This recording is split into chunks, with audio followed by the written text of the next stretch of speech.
I said I'm recording now. I'm recording now. Don't talk.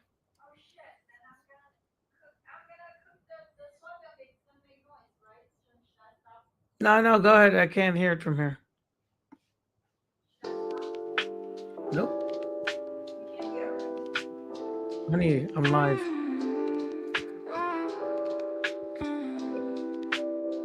The apocalypse is coming. Are you scared? Are you prepared?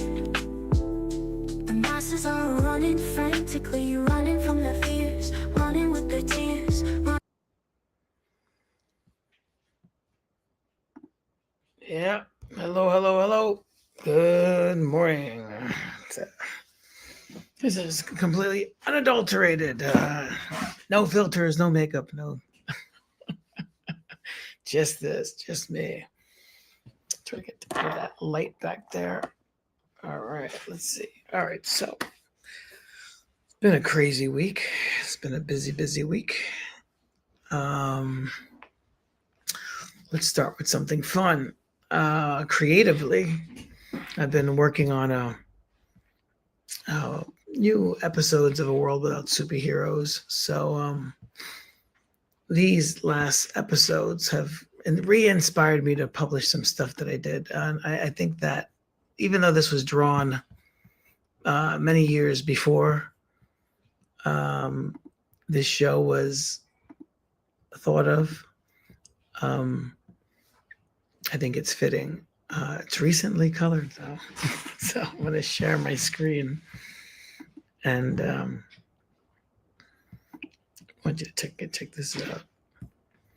So as a comic book artist, we're constantly in the mode of creating. I never stop. Every day I'm drawing, working on stuff.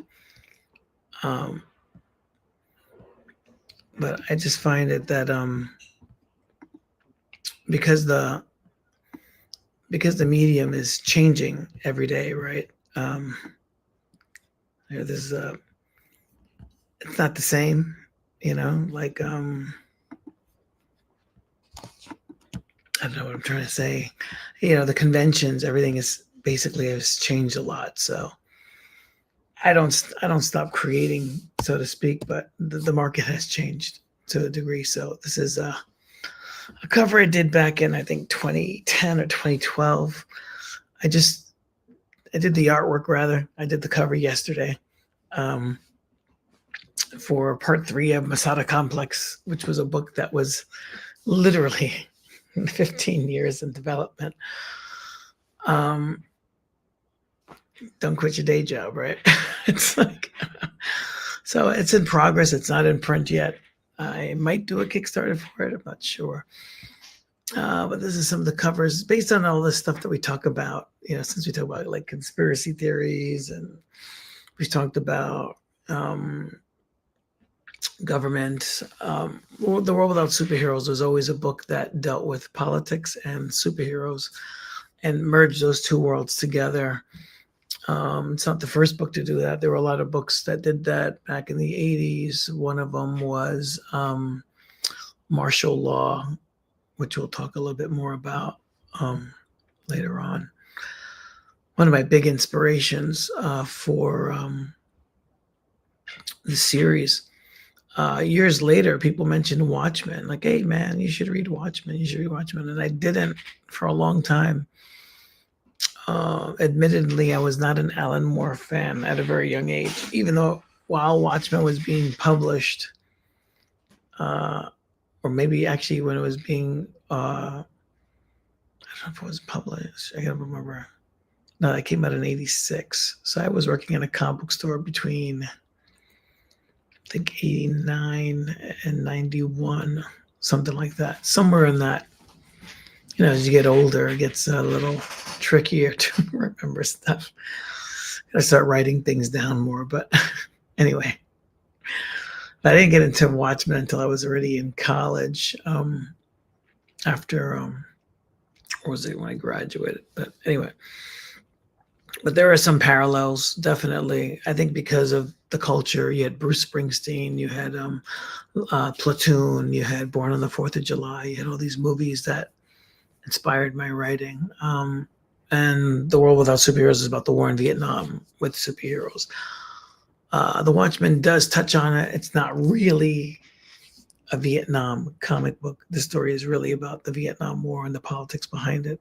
Um, um, or the Watchmen is more like a crime investigation, right? Um, this is more of a time travel story. But there's a lot of books that were similar. Like, you had martial law, you had um, Immortal, Max Immortal, you had what was the other one? There's so many. Brat Pack. Brat Pack, what I would say is a very direct influence to A World Without Superheroes, reading that. And of course, the mainstream books. And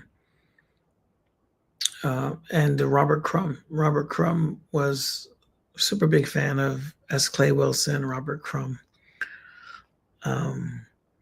So those are like a lot of those influences. Of course, I grew up in the 80s.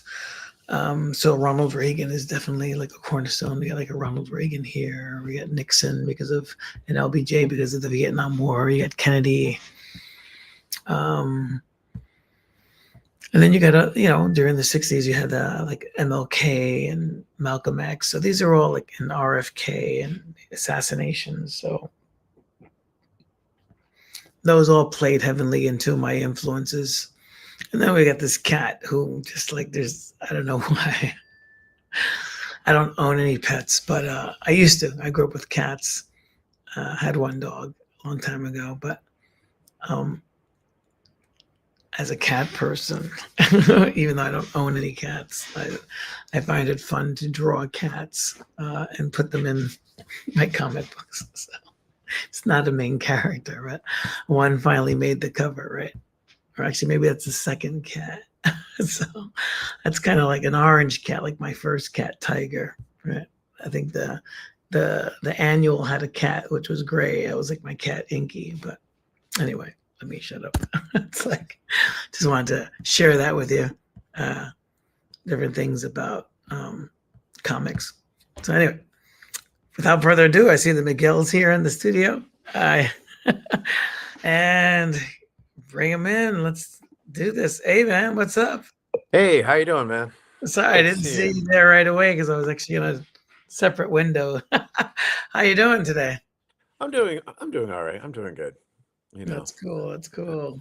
I've been unplugging from social media and doing some artwork and just basically, now that the craziness is sort of hit a sort of average of, I don't have to be like on it right to see what's the latest and craziest thing, because just a rehash of a lot of the same shit.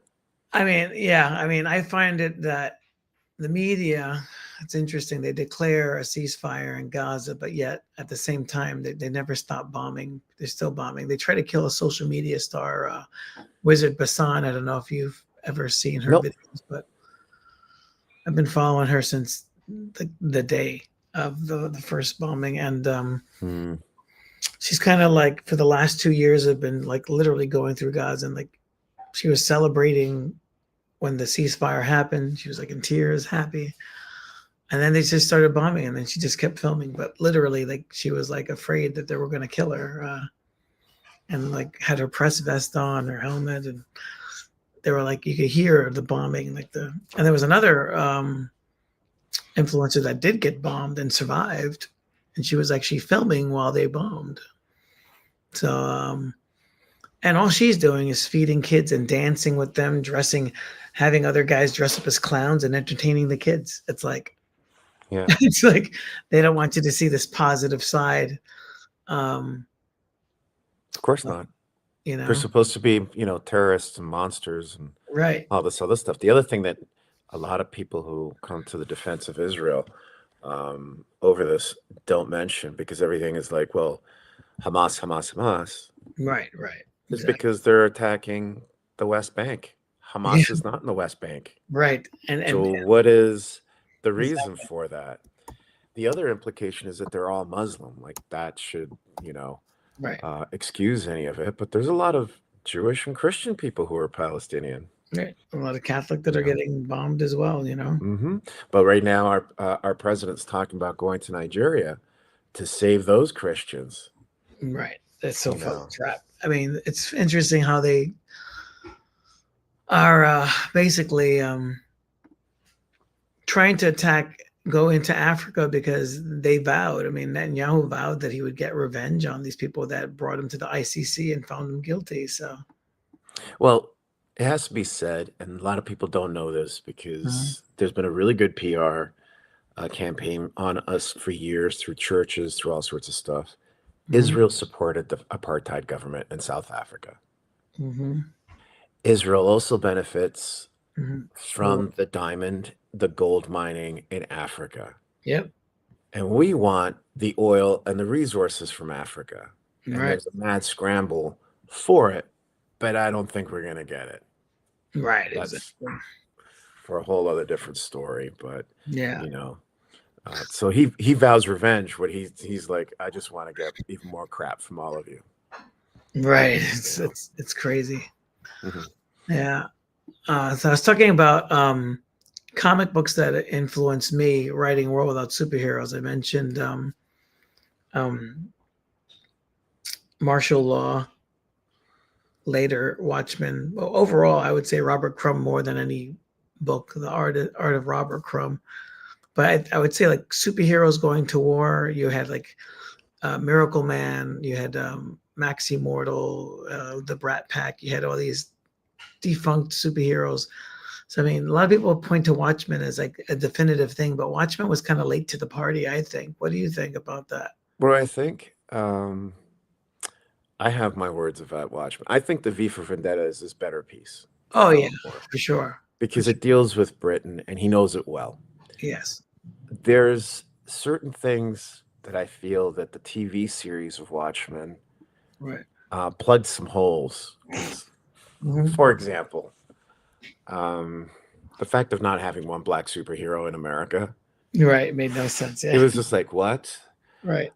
Two, and this is where I really got into mine, Past Due, or better known as for some of you as Superhero Inc., was money.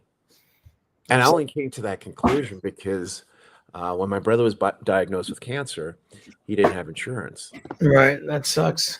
And I had this vision because I was really freaking angry. And the vision was of a person hanging off a burning building, and the superhero is negotiating with them, haggling with them over the price of their rescue. Right. So for me, it was to invert all of that. Like, here we are, a society that talks we're capitalist. Everything's about money. But then we fill our young kids' minds with this idea that these people are going to come and save you who are millionaires and billionaires. Right. They're going to do it for free. Right. It's like, which is completely the fucking opposite of our society. Right. So we automatically set up these kids to think that the world they're going into has this valor. Not saying that we shouldn't have it, but is it real? So from that perspective, I have my issues with Watchmen. He didn't understand how much money rules the roost. The other issue I had with Watchmen, you remember that time because we're the same age. Right. If we had a Dr. Manhattan and Russia didn't have a Dr. Manhattan, we would have invaded Russia. Right. Absolutely. Nukes or no nukes. Right. I mean, he would have made them disappear, whatever would have happened. So you needed a Dr. Moscow because really it was a detente. And that was, I had so many issues with that. And everybody pray, oh, it's so realistic. It wasn't. When you actually look at the era, it was, to me, something I find very frustrating with even some of my European friends. Well, like the space race, right? So they were in competition. China would have a superhero. Russia would have a superhero. Right. Korea, well, all the Britain, they would all have an explosion of heroes, Exactly. It would be an explosion of heroes where it was just like, what do you mean? We're going into Vietnam and Dr. Manhattan won Vietnam. Right. Like, it just seems strategically, like, geopolitically, like, no, right? And here's my other thing to add to that. And something that really gets me about my European friends is, one, they don't really know us all that well. They really, really don't. And two, Watchmen is a perfect example of someone who didn't live in the United States, viewing the United States from the outside, looking in. Right. You know, the most that we got from a black person was sitting around reading a comic book. Right. Like, really? That's not to say that it isn't a good piece of fiction. It really is a really well executed piece of fiction. But it wasn't as critical? No. And I think that's why it got as many accolades as it did. Right. Well, you had the psychiatrist and the wife, and they kind of erased that from the whole movie too. Like the whole subplot of the movie really minimized that guy's role. Look at me in my armpit. It's like yeah. It destroyed the main character. So I mean, that was that could have been 2 movies, honestly, you know? Yeah, that could have been 2 movies. But I have to say that when it comes to the movie side of it, right, I'm going to get a lot of hate for this, but the director of 300 wasn't emotionally equipped for it. Because he has an issue with women, and you can tell. Because the main character, if I remember right, her name was Silk, right? Or something like that, or whatever her name was. Yeah. Silk Spectre. She was a 30-something-year-old woman who was fucking sick and tired of shit. Instead, what we got was a bland model who was just like she really didn't have a personality. And I remember watching it with my co-writer, which is my wife, Susie. She said to me, that character was pivotal for the entire comic book. Right. Once you suck that out, it all flattens out. And it's true because it was her relationship with the Owl, her relationship with Dr. Manhattan. Right. You know, so. And then he made her a non-smoker, which was. She's supposed to be jaded, you know. She's supposed to be he made her too optimistic. She was supposed to be like really jaded. Yeah. And all the women, actually, the way Alan Moore wrote, all the women, they were all very similarly portrayed. Yeah. Personality wise, you know, with the exception of when the older woman, you know, when she gets older, then all of a sudden she has this, I guess, regret or reminiscence of even for the negative parts of her life. She appreciates it, you know? True. Yeah. True. Yeah. But you can even say that about the men. Yeah. Are they really that different? I mean, they're all goal driven, these grandiose schemes. And the comedian was like, yeah, fuck it. I'll do it all for the U.S. government. Right. Dr. Manhattan was just basically in a funk, you know? And Osmodeus, whatever the fuck his name was, thought the only way to save the world was to make us think that there's, you know, space aliens. Right. I don't know. I mean, but what I find funny is that, but cutting it up. I find it funny because it's almost like Trump said that his favorite superhero movie was Watchmen, and I guess because of the 3rd term with Nixon. And here you have him trying to run for a 3rd term, and all of a sudden the government is admitting that aliens exist. Have you noticed that hasn't really caught on? Every time they bring it up, everyone's like, yeah, how does that help me with my freaking healthcare? They're like, yeah, who gives a fuck? It's because they're trapped in the past. That captured Generation X, our imaginations when we were younger. And I would say people older than even us, like from the 50s and the 60s. And the thing is that a lot of these people in power are like, they're not hip. They don't know they don't have their finger on the pulse of what's happening, right? Dude, you don't have even if they were the same age as the kids out there, because of the income brackets that they have. Right. They're just disconnected. They're disconnected. It's like, do you remember when George Bush Sr. was running? This is go way back machine. And he went up to buy, he went up to the cash. He was in some grocery store. And he was amazed as to how this lady was scanning in the barcodes. Right. That should let you know how incredibly disconnected these people are. And dumb. and dumb. I mean, like, it's just like. Even the Democratic governor, Hochul over here, she says black children don't know what a computer is. It's like, oh, I saw that. I'm like, Yeah. what are you talking about? Every kid has a cell phone. Yeah. They may not have a laptop or a home computer, but they know what the hell it is. I mean, kids in schools, specifically black neighborhoods, all over the hood, no matter what city you're in, there's already major contracts for 2 decades with Apple, HP, Google. So there's laptops in every school, and it's like, and to single out black kids, yeah, is just the very thing that a lot of black people complain about the Democratic Party being racist. Oh yeah, because it's racist. I mean, she didn't say poor kids don't know, because you'd be like, okay, yeah, maybe they're just disadvantaged and they're not around computers. She said black kids. Black kids, right? Very specific on the nose, and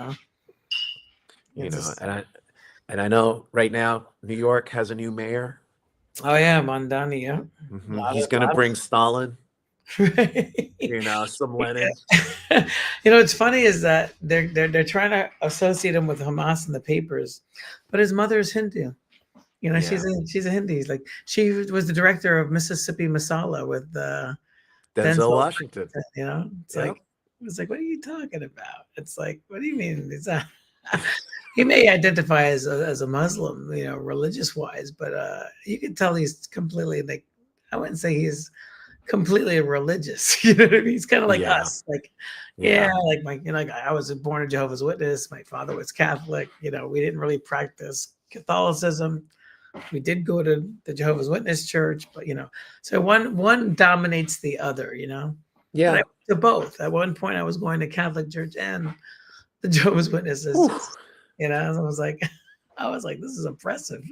That's crazy. It's like crazy. I've had Muslim friends that went out drinking.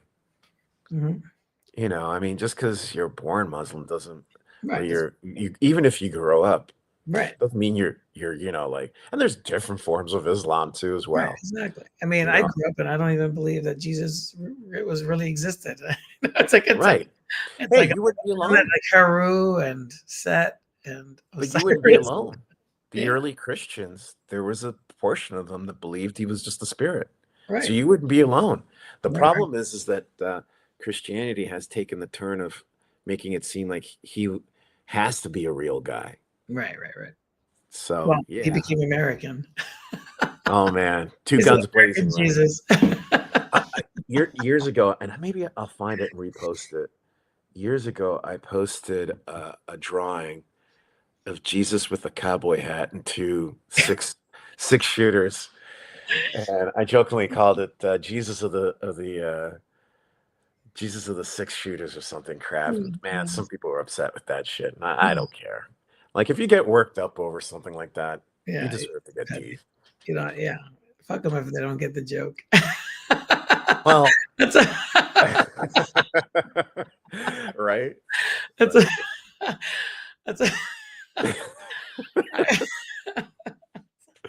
It's like, wow. But people get worked up over that, and and I get it. It's your religion, but if you look into it, I don't know if you've ever watched the podcast Myth Vision.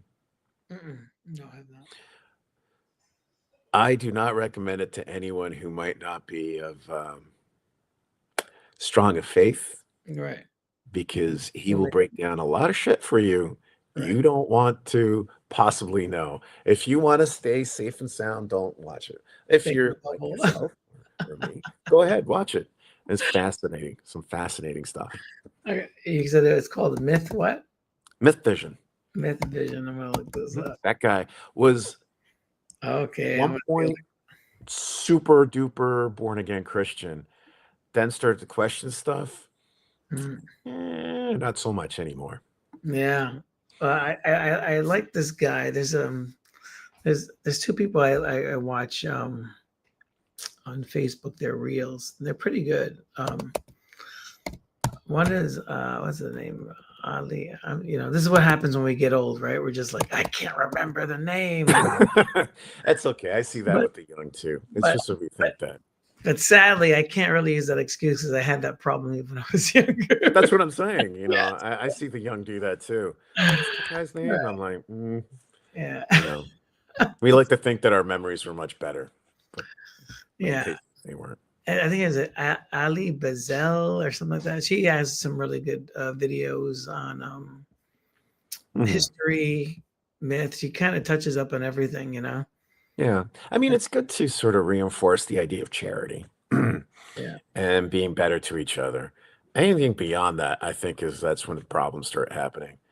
No, I mean, I think religion is fine. It's just only when you get it into politics, it goes against what we were saying, separation of church and state. Like, hello. Yep. There's a reason for that. It's the reason why we left England, Well, separation of church and state also functioned as a way to keep everybody from kicking each other in the head.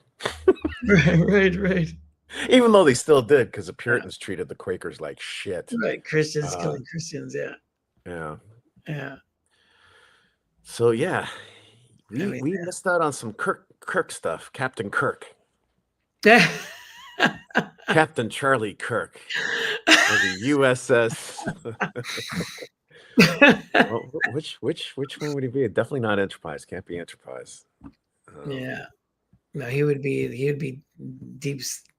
Deep sixth. Yeah. So this guy Morg, he spells it like the word morgue. He's actually pretty interesting. He just did this whole thing about occult messages in children's movies from the 80s, and he does a deep dive on The Labyrinth, The Dark Crystal, and The Never-Ending Story. All right.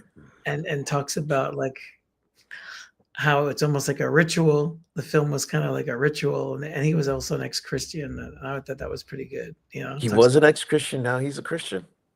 No. He's an ex-Christian that was born as a Christian. Sorry, my Bronx accent. No worries. No, because he was talking about rituals and stuff, and I'm like, that sounds like Christian stuff. Yeah. And then the other one was Ali something. I'm just kind of scrolling through my feed. Sometimes I share it, sometimes I don't. It depends. Yeah, stuff I share, I sound crazy anyway. I was looking at my algorithms. How are your algorithms doing, right? Well, my algorithms apparently, even though people comment on stuff when I post it, I noticed that the things that are when nobody likes politics. That's just, and I think that's the reason for the creation of this channel is that because so many guys in comic books that I talk to are like, I don't like politics, I don't like this, I don't like that. I was like, I think we need to.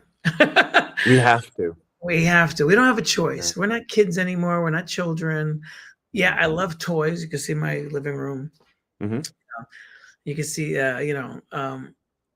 we're still kids. We're Peter Pans in a sense, but in a sense, we got to really look at the real world and not just look at it and discuss it, but also find ways to try to make a difference. Because I agree. We have an age. I agree. And there comes a time where you have to tell Peter Pan, even if it's for like an hour a day. Yeah, you're having a timeout right now. Right. Some adult stuff. Right. There's nothing wrong with that because in the end, it affects us as cartoonists. Right. At the end of the day, whether we like it or not, it affects how much we're getting paid, how we're getting screwed over by companies, all that other stuff. So it's important to know it. Yeah. I don't like doing the dishes. Right. I gotta fucking do the dishes. Right. There's things in life you gotta do, right? You gotta do. And so my algorithm shows that it's very weak, but it just shows you the plight of our society, Yeah. Well, I think that's fantasy becomes a way to run away from reality. And we're old enough that we should, we need to do better, I agree. I think fantasy and stories can be used to step out of the different ideologies for a moment and test out those ideologies. Right. abstractly and then come back to what we are dealing with a fresh pair of eyes. Right. That's what I think it can do. Right. Like simulation sort of type thing. And also, it's like, I remember in high school, they're like, what do you want to be when you grow up? And I was like, I want to be a vigilante superhero. And they were like, no, seriously. I was like, no, that's I was like, I guess I was the original Kick-Ass, but in real life, it's like, that's what I I studied martial arts. I was like exercising, trying to stay in shape, jogging, running, trying to stay fit, learning how to fight and defend myself, I mean, it's not just because we lived in New York City, but you want to be ready for anything that went down. Right. And now I'm just like, now that everything's going on now, I'm like, wow, why did I stop? I feel like Wayne coming out of retirement, like Batman Beyond, like I gotta get out of retirement and die of a heart attack while fighting crime, and find a Terry McGinnis to take my place. That's hilarious. But check this out. That video I was talking about. I don't know if you can see that. Let's see how that looks. All right. So this is the lady. This is after the bombing. This is like, check this out. This is a little.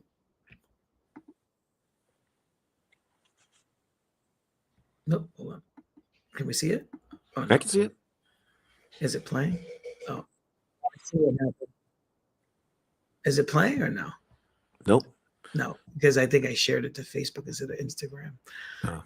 Yeah, that's what happened. It's a Facebook post, but I gotta switch the. It links to Instagram, so let me switch that. Oops. Let's go back. I totally hear you, but yeah, we can use our brains as we get older to be the superheroes that most people think you have to be with your fists. Yes.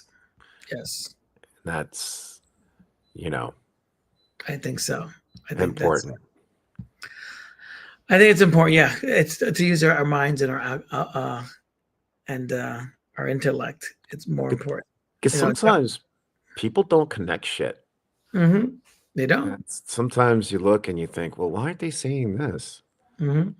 And sometimes someone comes along and says, yeah, it's this, and they're like, what? Yeah. We all need that. Yeah. I mean, these people are real heroes. These people documenting this stuff and going out there knowing they're going to get killed. I mean, those are the real heroes here. Oh, big time. And they don't have weapons, or they're literally using their cameras as a weapon, Yep. Big time. This Rosie in Gaza, I give her mad props.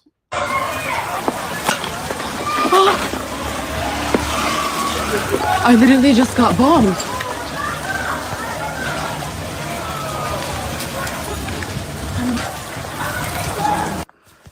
Okay.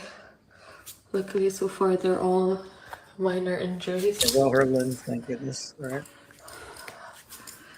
Oh, fuck my life. Now, you look at her videos. Shit. She's just most of her posts are, she's inside of a structure. And this is when we thought the war was over. After the ceasefire. So you look at her videos. She's just posting stuff about, just like your average influencer. She's not putting anything like controversial. I mean, there was one that she posted was about the clowns, like entertaining the kids with music and stuff. Okay, hi guys. So today's charity event is by a group of friends. Ibrahim, Angie, Sabrina, Nicholas, and Angie and Jonathan. Thank you so much. Looking at the kids and, like a mother. This is for Halloween. This is the person that they're trying to buy.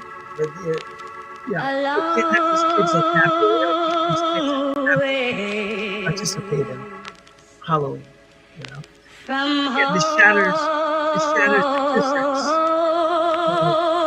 Yeah. We try to portray all these people as terrorists and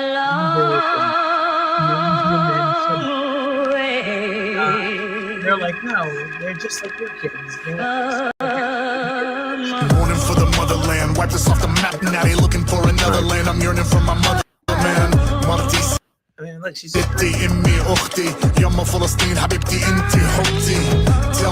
don't know if we have the copyright for that, so I'm gonna stop the song. Yeah, no, yeah. Or else it'll get cut out, right? Yeah, it'll get cut out. So, yeah. So I mean, you can see that. This is why they bombed her. It's like she's just going there, trying to feed people, entertain kids, you know. It's like, and then you get bombed. It's like, well, I guess it should let us know that there are forces that don't want to humanize them. Yeah. You know, it's become very, you know, the only way an empire can function is through othering other people. Yeah. And that other good people won't realize that those people are human beings. Right. And we've had a really hard time as a nation understanding that just for Black people, because it becomes a quick, easy way to deflect from the rich for, you know, as they do to immigrants and everyone else. It's, you know, it's that othering, because if you see people as humans, right, you can't do that. Right. You know, hard to. It's hard to, unless you're a psychopath, and then well, you know. Well, these guys are megalomaniacs and psychopaths and everything. Yeah, I saw the video you sent me. I've seen it previously of that soldier, the Israeli soldier who was breaking down, saying that he was talking to about his benefits or something they weren't given to him, and he was all messed up from all the stuff that he did. Right. If war was natural to us human beings, we wouldn't have PTSD. Right. We just, you know, I don't see, you know, name whatever animal sort of sitting in a fetal position going, I shouldn't have eaten that lamb. It was terrible, right? Because that's just how it goes. But we humans are not, I don't think we're wired for, we don't deal well with it. Right. You know, and it's horrible that that's happening to that young woman and all those young kids. My mother lived through that. She lived through getting bombed in Madrid during the Civil War. I mean, next year she would have been 100. So she had me when she was quite late, when she was quite older. Right. And that always stuck with me. Now, I am anti-war, but I'm not a pacifist. Right. So, in other words, it's like, if you're going to try to pop me, I'm going to punch you back. Right. But do I think that, right? I'm not taking a hit for the team. Yeah. It's like, right. Yeah, but I'm not doing the Gandhi thing. That's why I don't go to demonstrations anymore, because I would love to go, but I know that if someone tries to spray me with something or cuff me or anything, they're getting knocked. I'm going to be arrested for resisting arrest. Right. So why put myself in that position if I know that's my response? You know. Yeah, you know your nature, right? I know my nature. I'm not going to be a pacifist. I'm not going to get hit with a billy club over the head and not do anything. That's not who I am. You know, I'm gonna grab the billy club from the guy and then stick it up his ass. Right. Yeah, I totally agree. But when it comes to war and all that, it's such a waste of money, resources. We don't even talk, with all this climate change talk, we never talk about the effects of war on our environment. Right. You know, the cost of making all this stuff that does our environment in. So. Yeah, right. Totally hear you. Oh yeah, it's horrific. You know, I always say people need to wake up that all of these wars are not just a war for resources, but it's also a war against the working class people and poor people. You know? It's a war for domination. Yeah. And that means not just dominate on the outside, but dominating in the inside. Yeah. There's a lot of talk of fascism in the United States. Yeah. But the best definition I heard was from a black man from Martinique. His name is Ami Cesari. I'm probably mispronouncing his last name. Passed away actually in 2012. He was a black politician and poet. But he said fascism is colonialism turned inward. I like that. So what you do on the outside, you can't be beating up on people on the outside and not beat up your people at home. Right. It's nothing. Yeah, because if we allow this to occur elsewhere, it's going to happen to us. And you see it now with ICE. These things are that's how it started in Palestine, right? They were grabbing people's kids, grabbing people, disappearing them. You don't know if they're dead or alive. There was one guy that was just spent a decade in jail. He didn't even know that his family didn't know that he was alive. They thought he was murdered, and he came out of the, you know. Yeah, and the treatment of them is horrible. Yeah, I mean, they torture them, beat them. I mean, there's the people that they removed from Alligator Alcatraz, the 1,200 people. There's no record of them being arrested. Yeah. They erased the records. You know, he talks about Hillary's 30,000 emails. He just did that with 1,200 humans. Yeah, you know? And we don't know if they're alive or dead. You have those bodies being washed up in Spain, being hogtied in the ocean. You know, and they're trying to say it's from Africa, but and you could tie that right back to Dick Cheney. Yeah. Abu Ghraib. Exactly. Abu Ghraib. Because, yeah. You know, and something people, and it's been really, it gets under my skin so bad. When they talk about Nazi Germany and the rise of the Nazis, they always leave out that Germany was a colonial empire. Right. They literally genocided 50% of the Herero Nama people. Right. From the 19th century into the 20th century. And a lot of historians have been seeing the similarities between what they did in Namibia, which is today Namibia, and later on what would become the Holocaust. Right. So that works in tandem to add to your points and mine and everything else. So right, exactly. It's just, and you know, supposedly there's a ceasefire, but I mean, if you see this video here, you can see that they're dropping like miniature nuclear bombs, you know, over here. Yeah. This it's Instagram again. Hold on a second. Everything's on Instagram.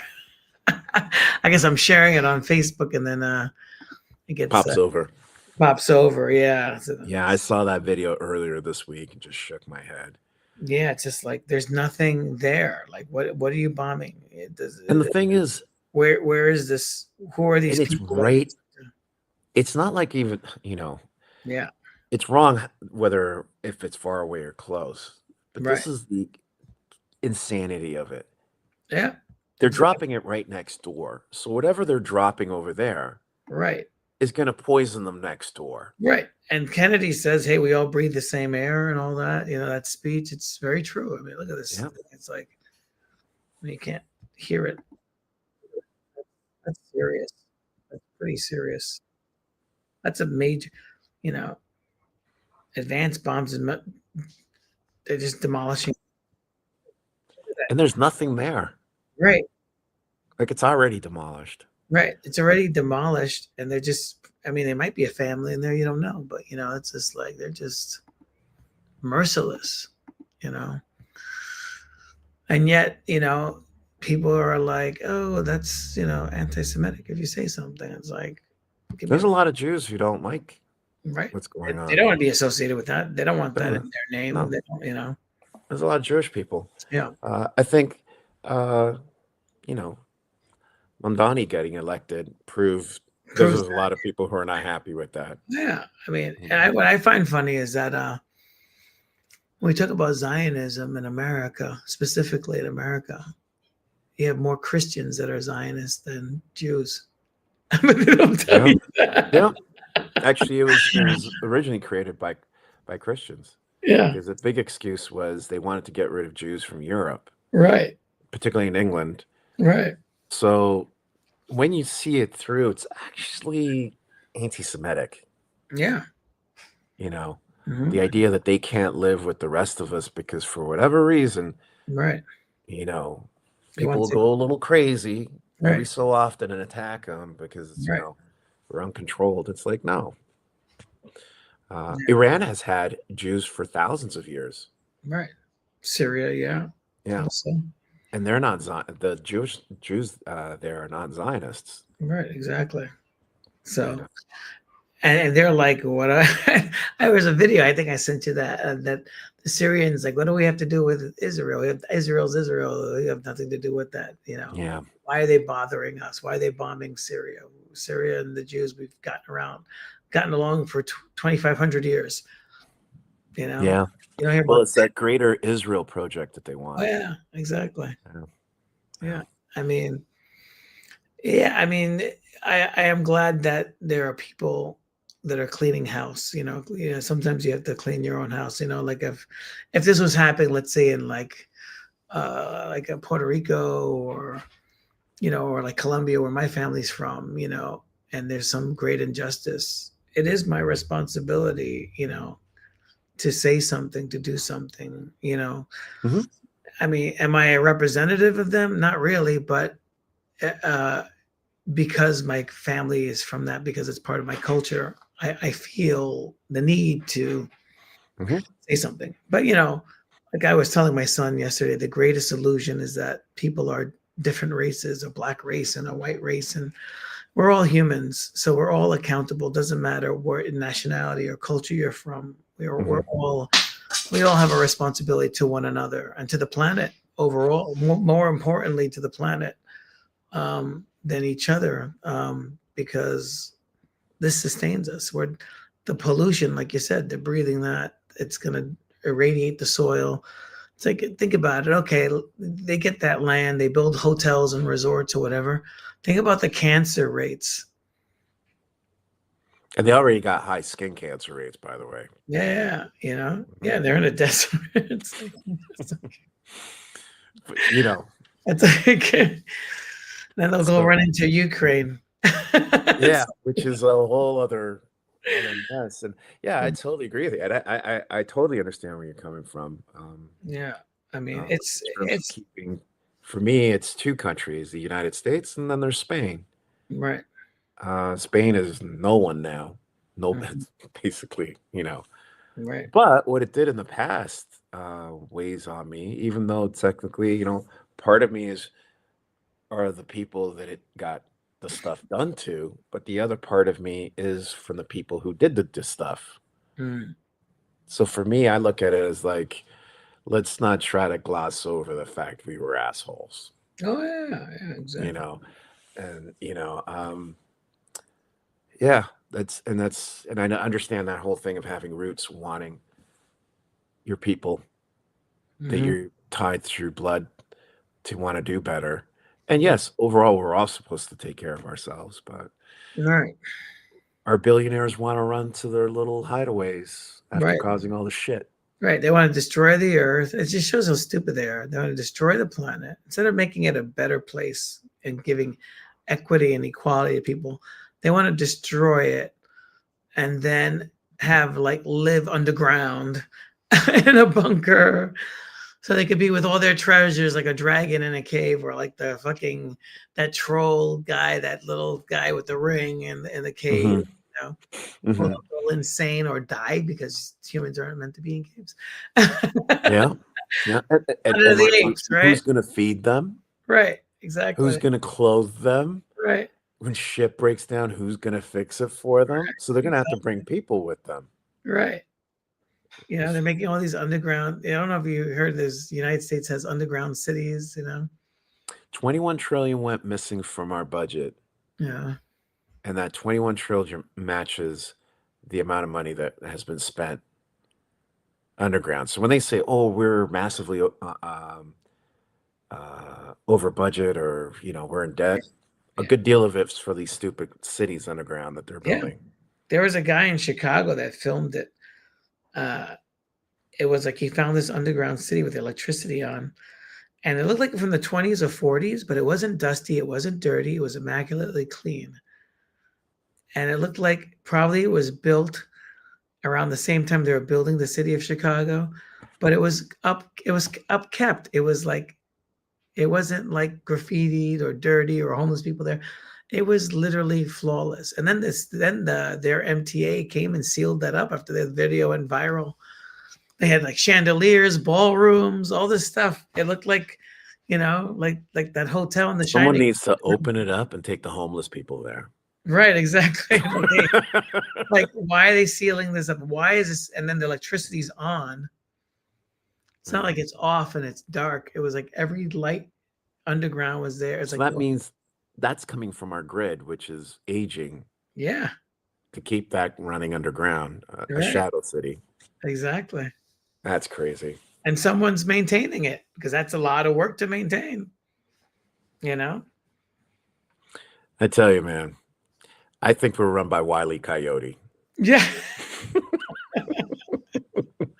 It's just some of the shit they come up with. It's like, Yeah. but the worst part is, Ray, is that people just go, yeah, that sounds like a viable idea, as opposed to, I know it's MSNBC or God knows which stupid conservative guy that's telling me this, but that sounds like a stupid plan.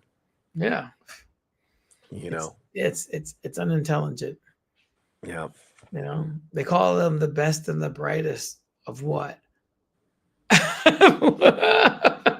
Well, you set up a system in which the Right. most vile, underhanded, psychotic people are the winners, and it gears them to be the winners, so they are the best and the brightest psychopaths. Right. But that doesn't mean they are the best and the brightest people. Right. Yeah, it's like, what the hell? What have you been working on lately? Just working on breaking out of my color palettes and stuff. Yes. Different stuff. Doing more, I was going to say analog. It sounds so old. Traditional style stuff like watercolors and markers and stuff. Nice. Staying away from social media as much as I can. Getting a piece of my mind back. Because after a while, it's all just repetitive. Oh, yeah, completely. I don't feel stressed out from watching all this media stuff, but apparently my body does. So my mind is, and take a look at this. This is what I've been wearing for the last 3 days. It's this robotic. Oh man, what happened? Apparently my blood pressure went up when I was teaching in class, and it was a calm, quiet day, but I had eaten nothing, but I had this very long can of black tea, and I was just drinking that, which is what I do every morning. I usually have sometimes I'll have 2 apples and tea, and that's what I'll have all day until lunch. But that day I didn't have any apples. I just had the tea, and all of a sudden I got really lightheaded, and then my blood pressure was up to 160 over 90. It's like, what the hell? Gotta take care of yourself, man. Yeah. I had to leave work early and everything. I was just like, Wow. You didn't drive yourself, did you? I did, because I'm that motherfucker. That's why I asked. Oh man. Yeah, I was like, should I go to a hospital in Jersey? Like, if they call 911 and I get carted out of here in an ambulance, I'm gonna be like, I don't know where I am, and my car is going to be miles away.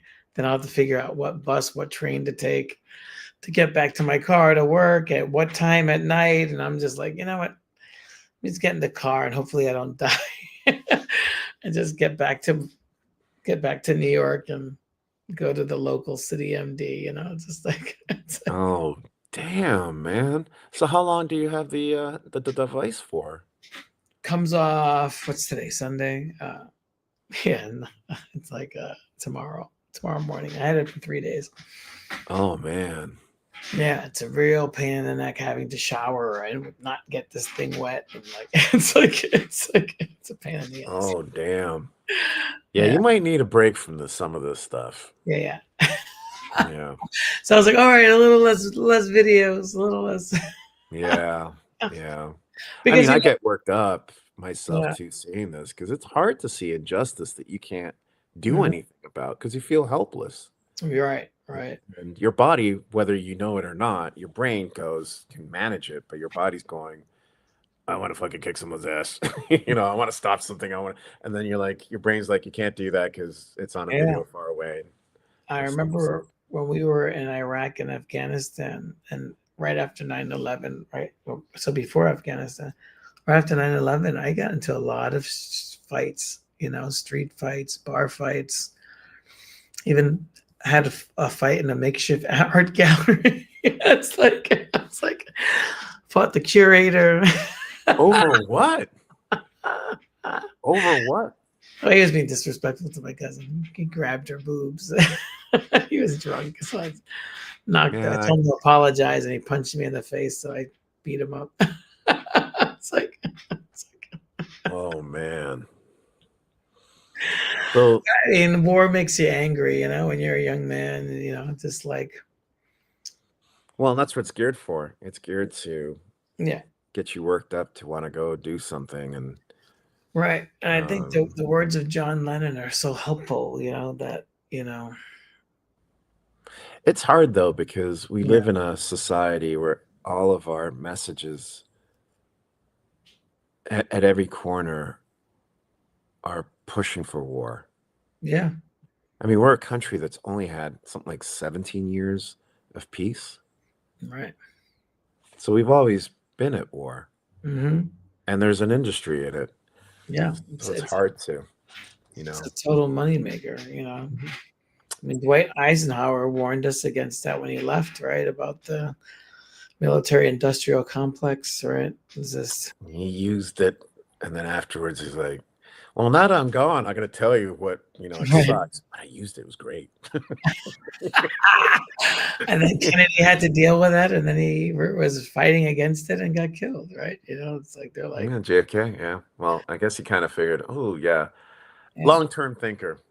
Not very good with, Yeah. Those, the Dulles brothers. I was actually reading, I don't know if I told you, I did a comic book, like a pseudo thing where it turned Marilyn Monroe into like a superhero. Yeah, you told me. And I was reading the declassified files. I went back to, because originally I wanted to publish the FBI files with the book.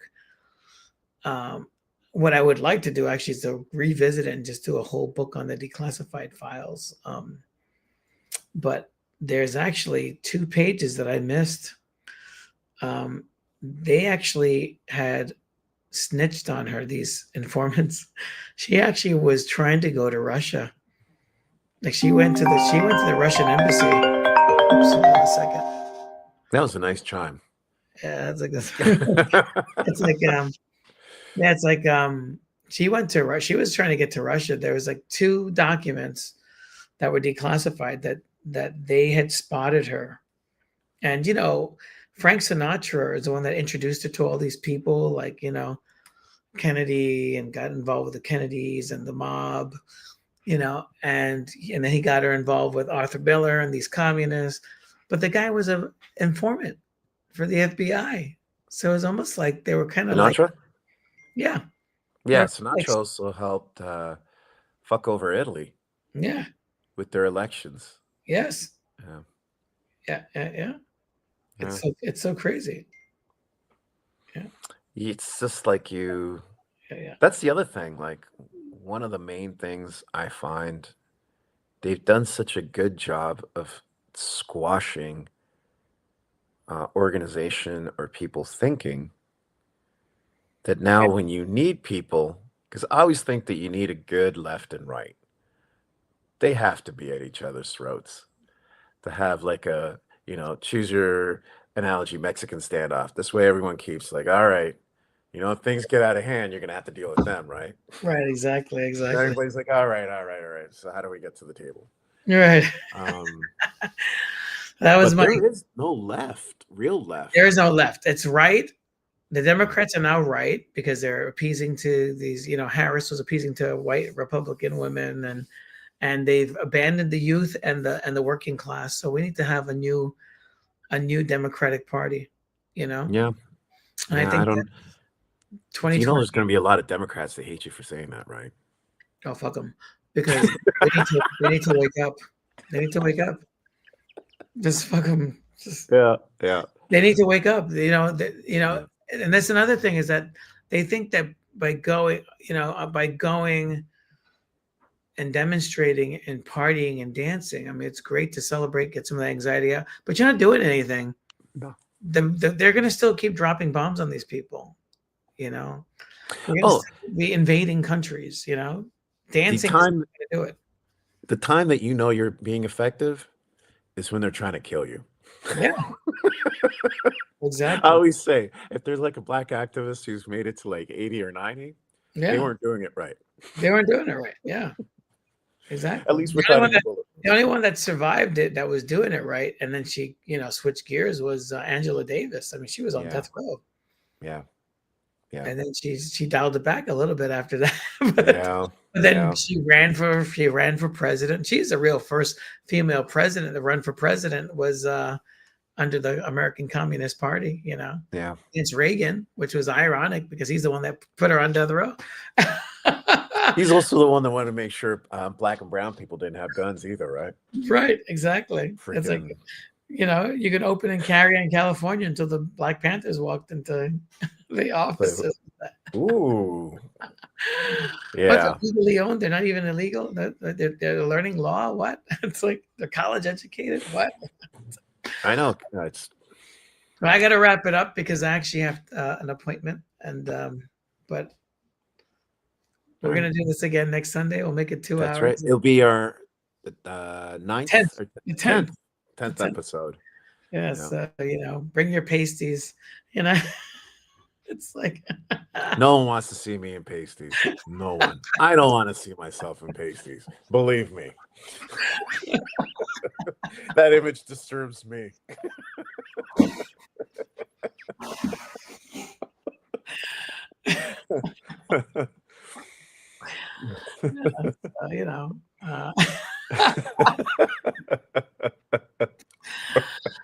It's me a party. Yeah, we'll party. All right, well, we're signing off. Let's get to the. Hold on a second. Let me remove that. I feel like I'm so old. I need an engineer. Engineer. You're the whole USS Enterprise, really.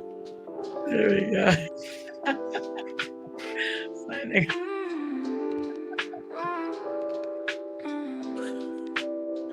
The apocalypse is coming. Are you scared?